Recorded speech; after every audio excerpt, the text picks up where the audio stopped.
Fee, fo, fi, fum. I smell the blood of an Englishman. Be live or be dead.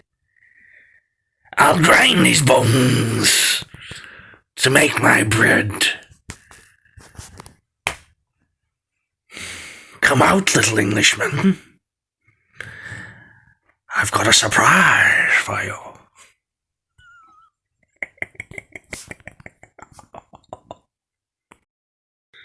Before an age of televisions, when people couldn't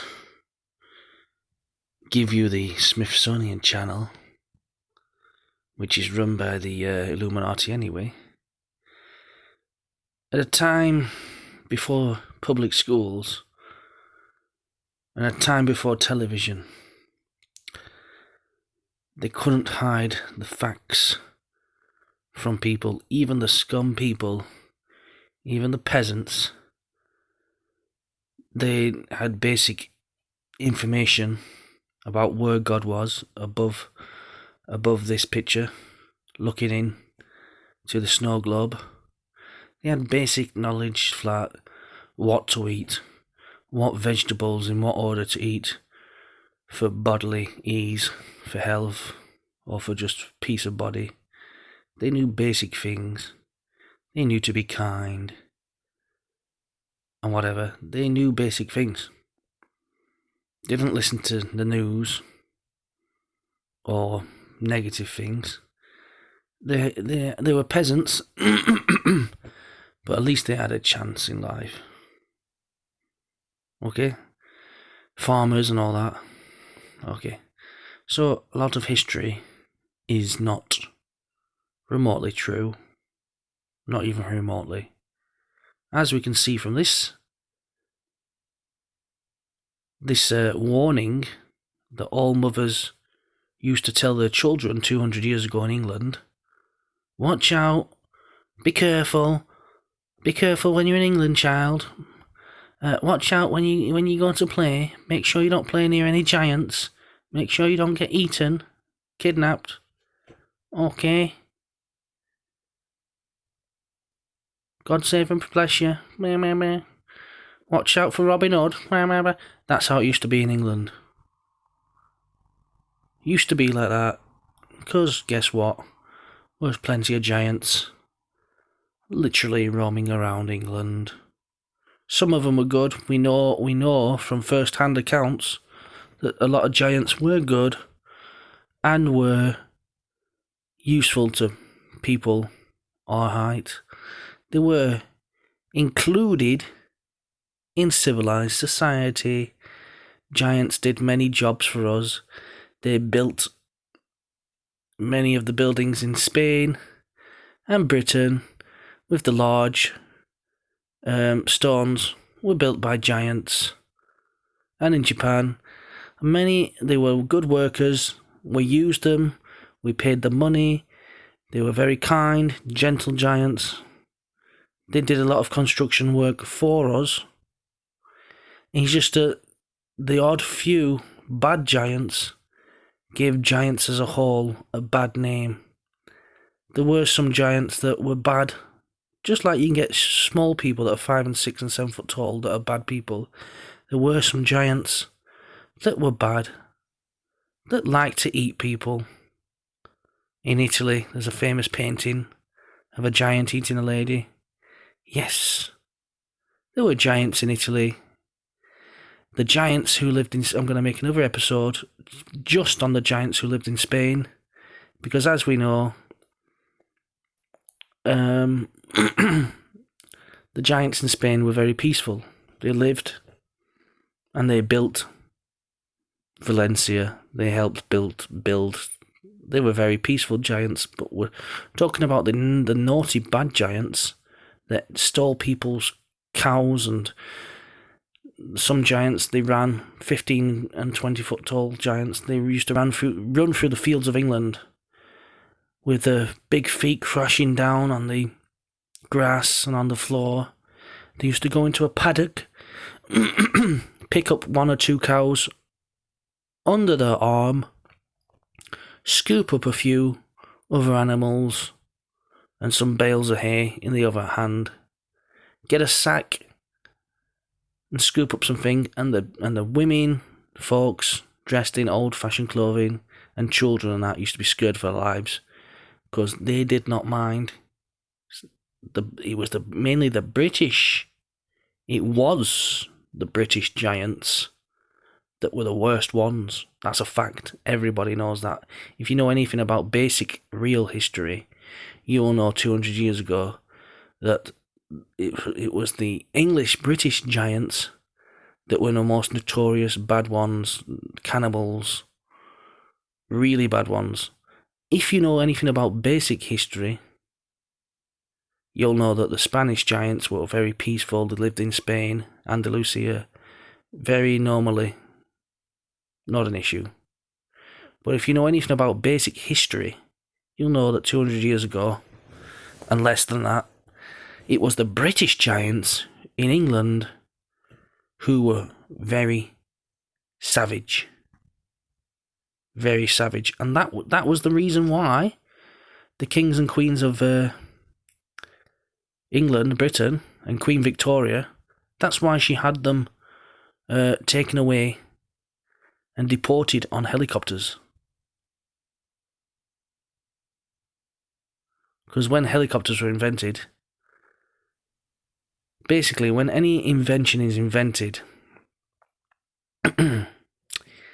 it doesn't get released to the public straight away.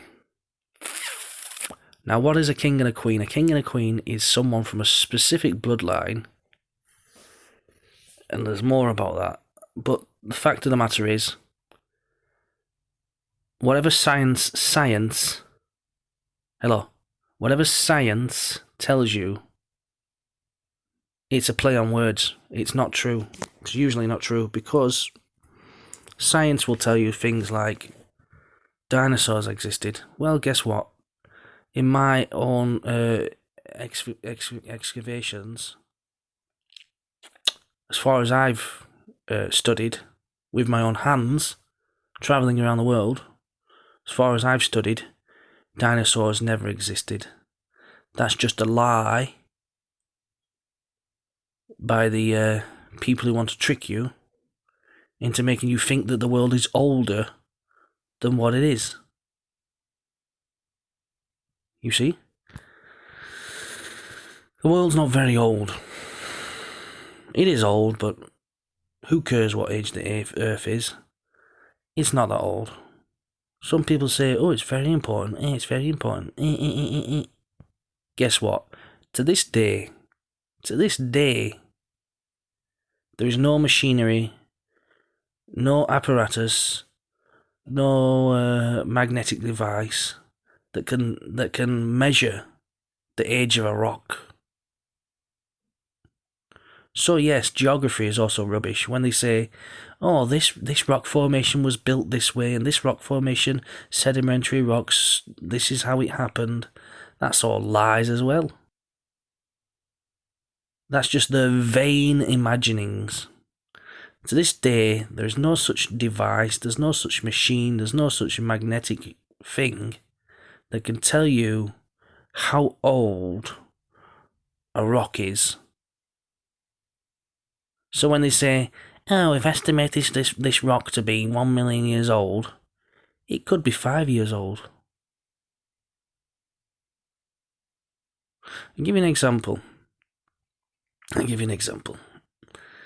if you ask the experts who are not scientists, who believe in God, they will tell you, with all the machines, all the expertise, with all the magnetic readers and that, there's still no way to tell if a rock is 1 million years old or 1 day old. A rock is a rock. It's dead. There's no way. Doesn't matter if I make the rock out of stone, salt, carbon. It doesn't matter. Or granite. It doesn't matter. There's no way to tell how old something is unless it's got carved in that rock, built in such a year. Not only that, but the Middle Ages never happened. I can't remember which king of England or someone, decided to play a joke on the poor people, and he basically said to them, whatever year it was, he lied to them and said he added 300 years onto the calendar, just for a joke. So 300 years of history hasn't happened yet. So there's little things like this. Because, you know, when you're a king or queen, or you're just insane, you've got nothing to do, you like to mess with the minds of the working class and the peasants. You've got nothing else to do. If they had an Xbox or something to occupy themselves with, maybe they wouldn't be trying to lie to the peasant class. But there you go. So basically, yes, it is a fact the worst giants did come from the island of Britannia, which is now Britain, England. Yes, they were deported. Yes, they had fights. War of the Roses. Yes, some were good. Yes, that is true. We have first-hand accounts of a massive 36-foot tall giant who lived in the countryside of southern England, and he had a friend who was only 5 foot something tall, and they were best of friends. And one day he was helping his little friend, and he rubbed the guy's head. This giant who was 36 foot tall, who lived in England, and this is a true account, witnessed by many witnesses, that he was best friends with someone who was between 5 and 6 foot tall, and they used to do all kinds of things together, fishing and whatever, and they used to do everything. They were best friends every day. This was before the internet. This was a while ago. And then what happened? One day, the giant, he loved his little friend so much, he rubbed his hair. He rubbed the top of his friend's head, and accidentally crushed his friend to death, just by the weight of his own hand. His hand and palm was so heavy, he thought he was rubbing his friend's head, rubbing the hair on his friend's head, just to say how much I love you, because they loved each other.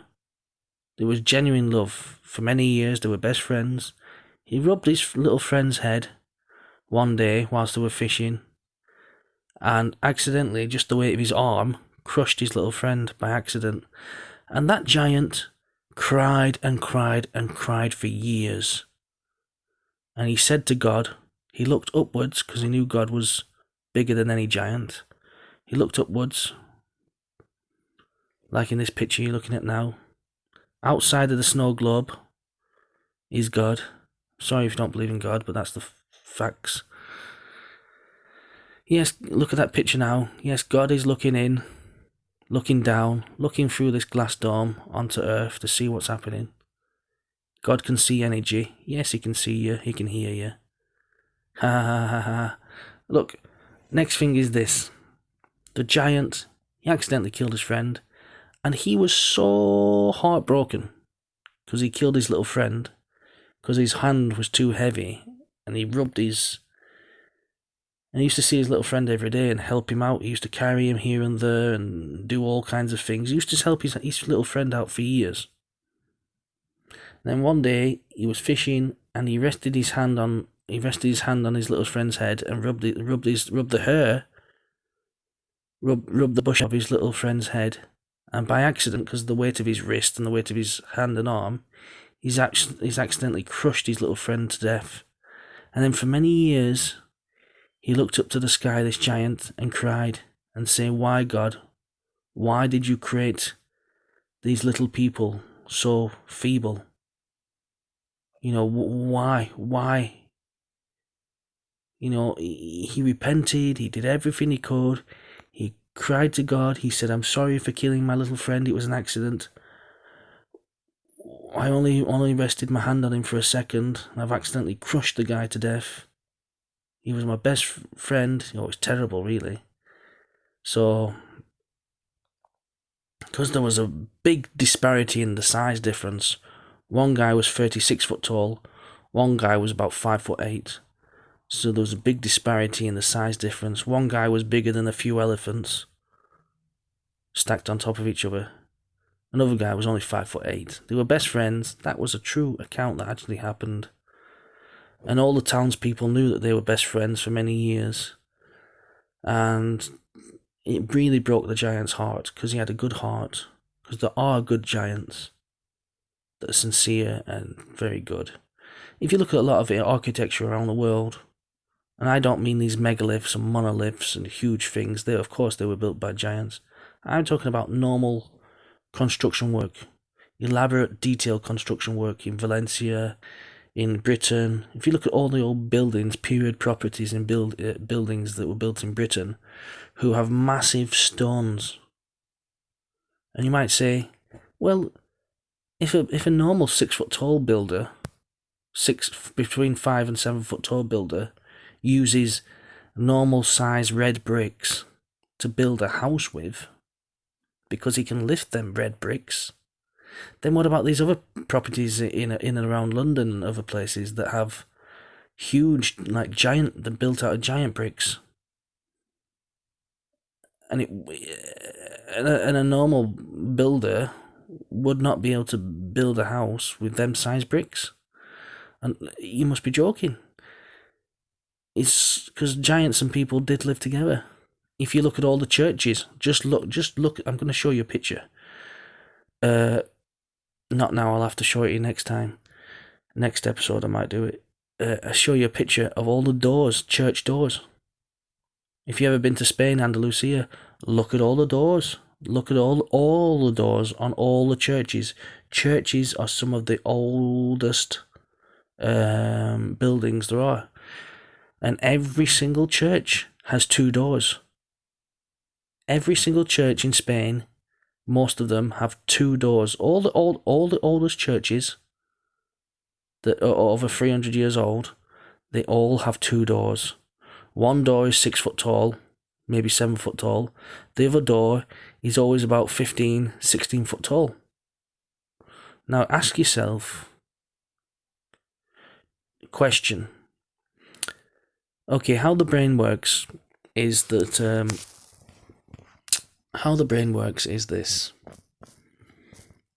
People tell you things, but you have to come to your own conclusions by asking yourself a question. A quality question, not a rubbish question.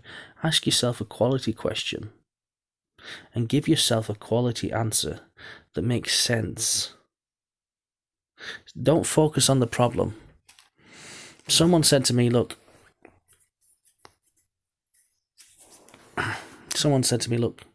this is how the mind works. You've got to have to, look, someone said to me, what were you not considering that is not the problem? It's got nothing to do with the problem that's going on around you that is basically good. What's going on around in your life now that is basically good, that's useful?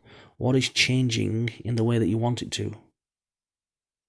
You must remember there are people, angels, jinns, systems, events, buses, trains, circumstances, and all kinds of manner of things that are in place to help you, to help us, to help me, to do, be, and have whatever we need to do, to help us to achieve things in life. There are things set up to help us in this life. Okay? So you don't want to look at the problems, or you want to look at what's set up to help us to succeed in life. So basically, you've got to ask yourself questions. It's like when people go to school.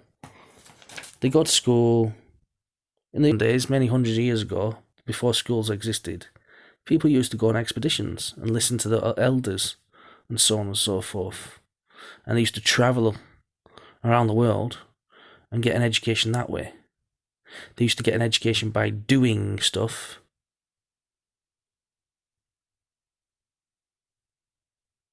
And by doing stuff, they would get an education.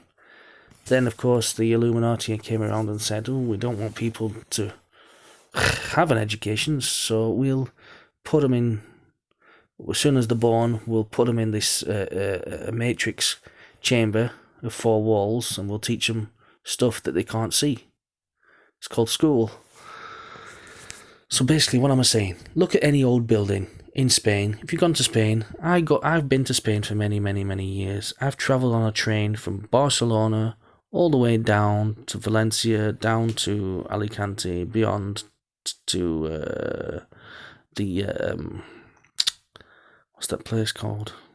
Anyway, I've been up and down that country on trains, up and down, up and down, up and down, up and down, up and down, looking for people, finding them houses. Someone wants to buy a house. Yes, I used to do it. I used to do it for a long time. Someone wanted to buy a house in that country. I'd find them the best houses, best prices. Yes. I know that country. Where have I not been in that country? I've been a lot of places there. So basically, school will tell you, just take what we say for granted in these 4 walls of school when you're a child. Just take it for granted. And don't question anything. Don't think with your own mind. Just believe what we tell you. And don't think. And whatever you do, don't ask yourself a question. When you see something, don't think about it. Don't ask yourself a question. And don't give yourself an answer. And make sure the answer doesn't make sense. Because if you can give yourself a question when you see something and say, what is that? What's that for? What is useful to me? What is the purpose of this? And if you can give yourself a good quality answer that makes sense, you'll work stuff out for yourself. And they don't want you to do that. They want you to remain asleep in the matrix. But if you look at any old building in Spain, which is actually called Andalusia, it's not even called Spain, that country, it's called Andalusia. Sorry, but that's what it is. I'm going to do a full video episode just on Spain, Andalusia. But this is just an introduction, basically, about the churches. I'm just telling you about the churches. Look at all the churches that are old. They've always got 2 entrances. Number 1, all these ceilings are really, really high. You must think, why would you go to such effort to make such tall ceilings in churches?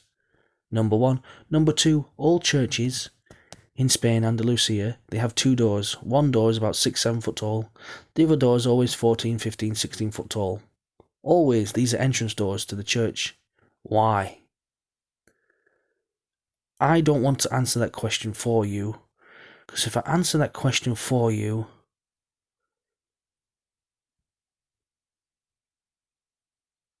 then I'm taking away your thinking process, your ability to think for yourself. So I'm not going to answer that question for you. Not in this episode. I'm going to make another episode just on Spain, just on how friendly and what life in Spain was like before World War One. So what are we talking about? Oh yeah, back to the flat Earth. Right. And as we all know, human bones can get stronger and stronger and stronger. If you hit yourself gently, what happens to the bone? It has a microfracture. It increases in strength. If you ask anyone who does martial arts, I have a friend who him and his friends, they went into a house, and without using any tools, just using their bare hands and fists, they hit them walls all day until they made the house, actually demolished the house physically with their bare hands. Because inside you have 2 things. You have a evolution will tell you strictly, evolution says in Charles Darwin's book of fairy tales, he clearly says, if evolution is true, people do not have a soul. We're just emotionless robots without makers. whatever. He doesn't actually use them words, but he does say we don't. He says if evolution is true, then we cannot have a soul. And we all know we have energy inside us. We do have a soul. So what was I talking about? Oh yeah. Oh, this picture of Earth. Now look, I want you to look at this picture of Earth. And if you're asleep or you're in bed, all my videos are designed for you to listen to whilst you're in bed, or whilst you're just laying on the settee, or laying down, or just having a rest. Because my videos are designed for you to listen to, not to look at. And there's a reason why. Because I used to make videos with all kinds of pictures in them. But then I learned that people who read books are always more intelligent than people who watch TV. What's the reason for that? The reason is when you read a book, and I have wrote books, yes, but the reason is when you read a book, they don't give you the pictures. Therefore, your brain must work to fathom up, to make a picture in your mind. And the more you make pictures in your mind that are lovely and of good report, your imaginational control. And you can control the way you think and picture things and visualize. Because when just by reading books, you're not given the picture, you're not given the image. When you read a book, there's no image, there's no picture. Therefore, your mind has to make a picture up in your mind. And this develops the mind. However, when you watch television, all the pictures are given to you. Therefore, your brain doesn't have to develop this skill of making the pictures up in your mind. Because all the pictures on television are given to you. So you're just like a zombie. When you watch TV, you are literally like a zombie. Your brain's not doing nothing. When you read a book, however, they say leaders are always readers. Why are the people with the most money, or why people who are in good positions in life, why do they all, if you go in their houses, look at my house now. Look, if you go into their houses, they always have a library of books. And they always read. Because leaders are always readers.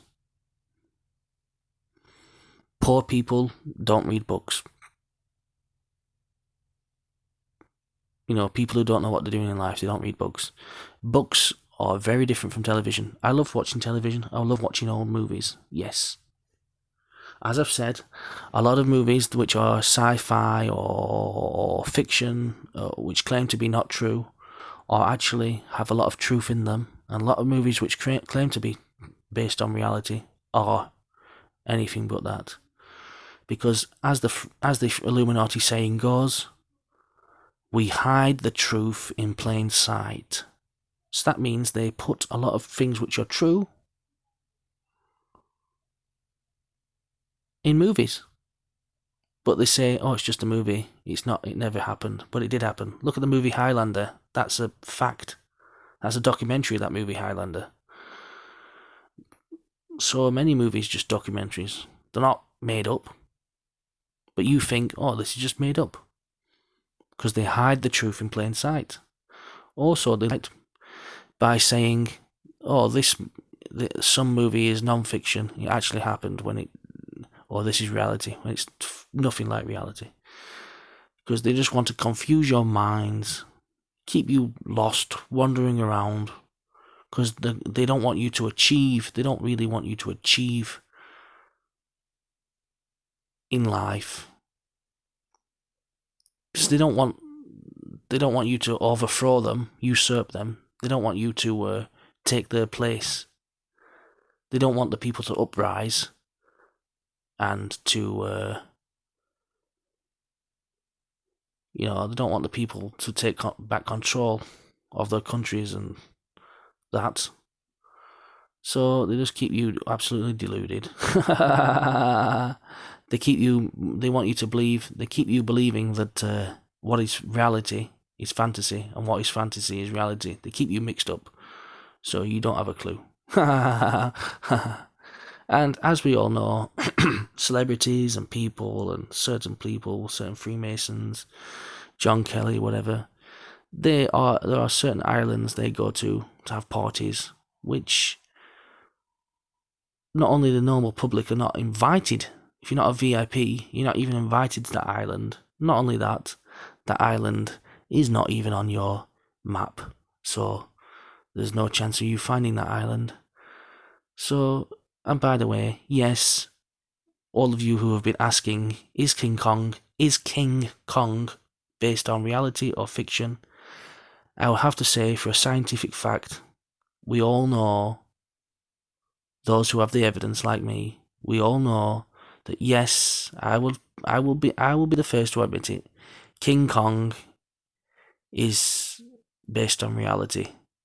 There is such a place as Kong Island. It does exist. Yes, there are giant animals. That's a fact. If you know basic history, you know what the basic news.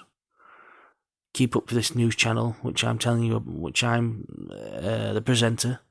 You'll know these things. You know, it's not a joke. Okay, that's a good question as well. What about those things in that Kong movie that came out of the earth, them lizard things? No, them lizard things, them giant lizard things are not real. But the King Kong is real. There are giant horses. Let me tell you about the giant horse of England. Look, did I explain why certain people and giants and animals got so massive? I think I briefly covered that, but let's have a look at this picture of flat Earth again. Okay, this is not a great picture, but it is a snow globe. What is a snow globe? What is a snow globe?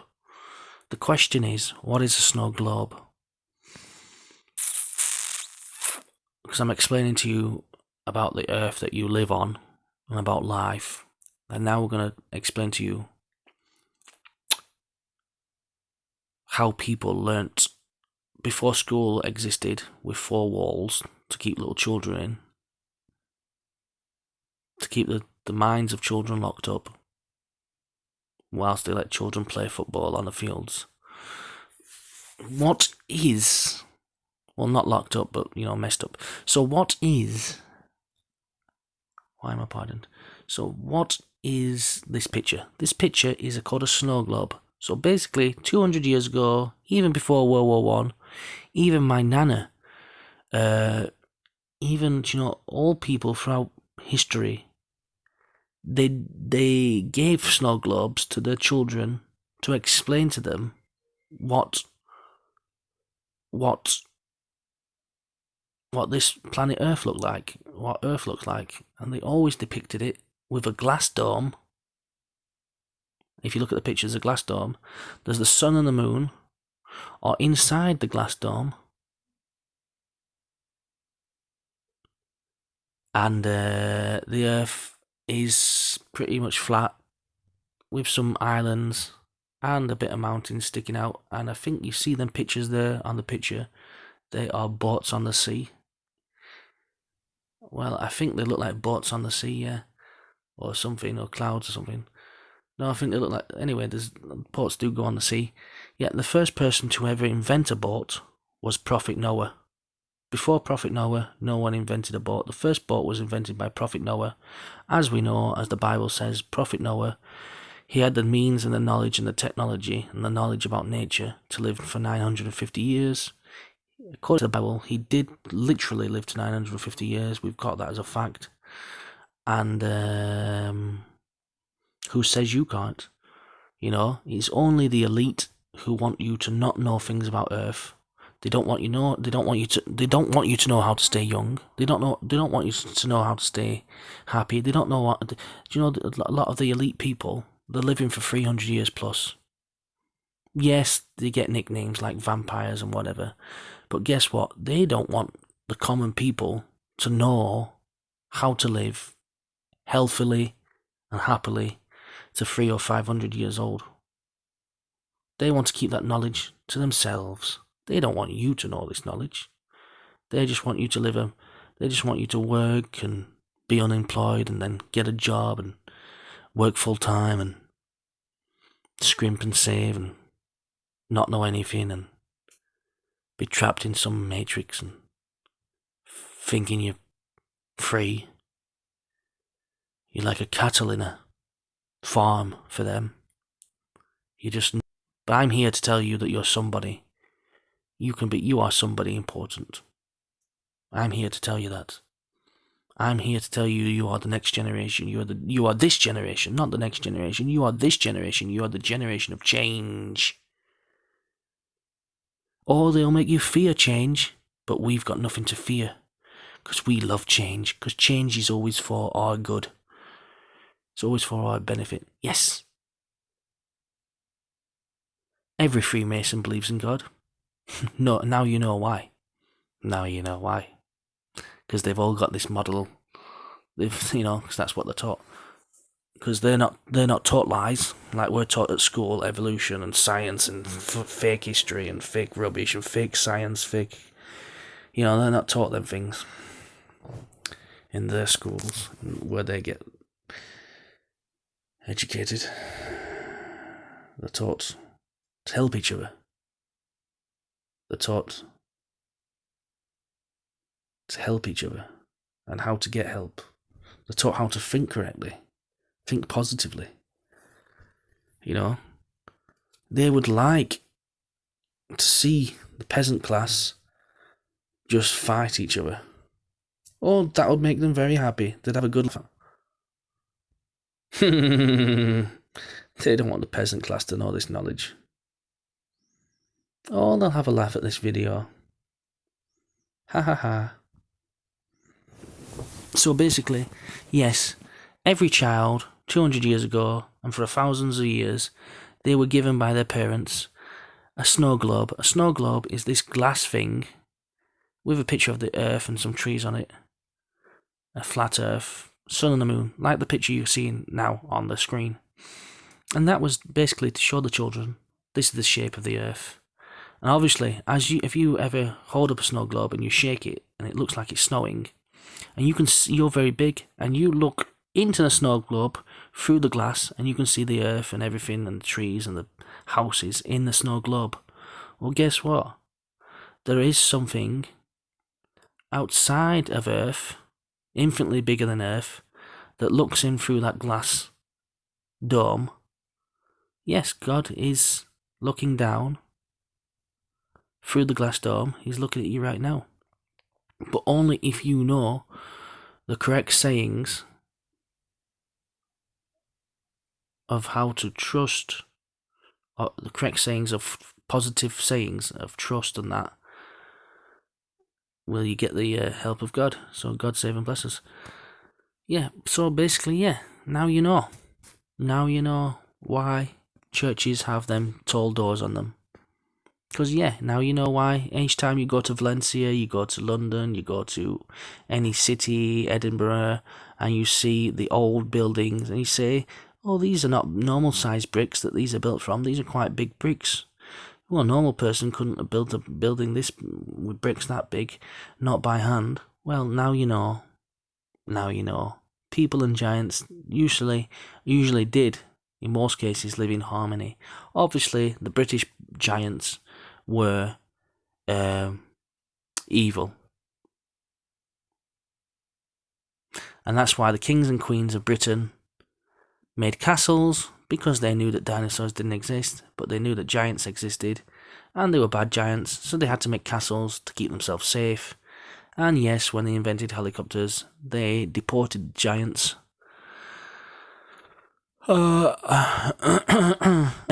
many tales that I know of about how giants fought with the British Army and blah blah blah, and they were tied up and they were put on ships and they were sent to these islands to live. We've all heard about them stories. We've heard about the giants that were carried off. We've heard about the giant in that place just outside of London, the countryside. A few hundred years ago, basically, there was a giant, and he was a naughty one, and he was about 50 foot tallish. And when he was asleep, he slept on the I shouldn't be telling you this, but I should leave this for the next episode. He slept on the on a slope, a grassy slope. And he was 50 foot tall. So, yeah, in the middle of the night, one brave young boy, about 5 foot tall, crept up to the sleeping giant as he slept. And he could hear his massive rib cage, bigger than 2 cars, his rib cage. He could watch it go up and down. He watched as the giant snored away. And he crept upon the giant as he slept. And I won't tell you what happened, I'll leave that for next episode. So thank you for listening. Tell me if these videos are of any use, if I'm getting better at making these videos, anything I should mention or talk about, any stories that you personally have had. Please share them with me, and I'll finish that story next time.